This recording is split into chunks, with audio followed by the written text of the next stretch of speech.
Hesus Kristo. Paano po sila naging bago? Sila ay naging bago sapagkat sila ay na kay Kristo.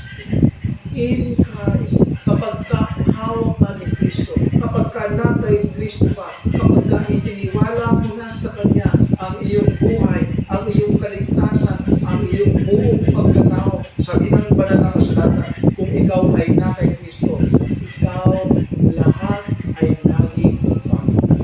At kapag ka tayo ay naging bago naman, tayo ngayon ay nakahanda ng manirahan doon sa bagong langit at bagong lupa na tatahanan ng katulad. Kung sa ngayon, ang tingin mo sa iyong sarili ay basura, kasalanan, dito at dito. Kung ang label sa iyo ng mga dati mong kaibigan dahilan sa mga nagawa mong maling mga desisyon, dahilan dun sa mga pagkakamali mo at mga pagkakasala na palagi mong naalaala na sablay, mali. At gano'n na ang nakatatak at nakapintal sa iyong isipan hanggang sa gabing ito. Meron akong mabuting balita. Merong paraan upang ikaw ay makapagsimula muli. Hindi lamang basta paghugas, hindi lamang basta ma-repair, hindi lamang basta patsi-patsi, kundi maipanganak na muli at mahugasan ang ating mga kasalanan at makapagsimula muli sa paglakad sang-ayon sa kalooban ng ating Panginoong Diyos. Nang marinig ito ni Apostol Pablo ng pangangaral sa kanya ng isang apostol, ang sabi sa kanya, ngayon ano pang hinihintay mo? Tumindig ka at magpabautismo at hugasan ang iyong mga kasalanan na tumatawag sa kanyang pangalan. Ano ba ang hinihintay mo? Hindi mo kailangan maging perfecto. Hindi mo kailangan malaman lahat. Hindi mo kailangan maunawaan ang lahat ng mga aral.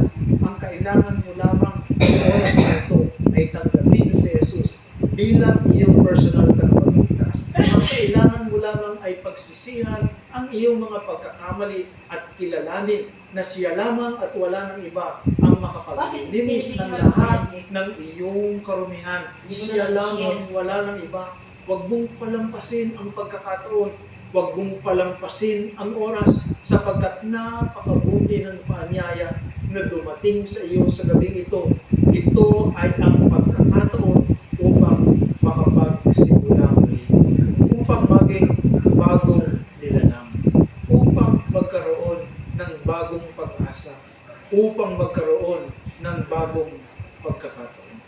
Kaibigan, saan ka man nararating ng pangangaral mo ito, ano man ang iyong nagawa para sa pinakamasama, para sa pinakamalala, para sa nakagawa ng pinakamalaking pagkakamali, para doon sa feeling na pinakabasag, pinakadurog, pinakamarumi, para doon sa feeling na parang wala na silang pag-asa at wala nang oportunidad upang makalapit pa muli sa Diyos.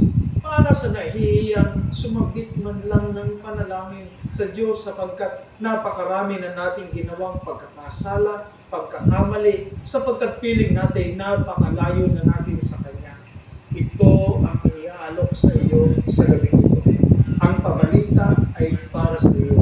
Kung pwede kang maging bagong nilalang, kung pwede kang maging bagong paglalang at magkaroon ng bagong pag-asa sa oras na ito, kung tatanggapin mo siya bilang iyong personal na tagapagligtas. Naniniwala po ako na ang ating mga kapatid na mga pastor at ang ating kapatid na mga elders at mga laiko sa ating mga lokal na bahay-sambahan ay mayroong inihandang bautismo sa kinabukasan. Malugod ka po namin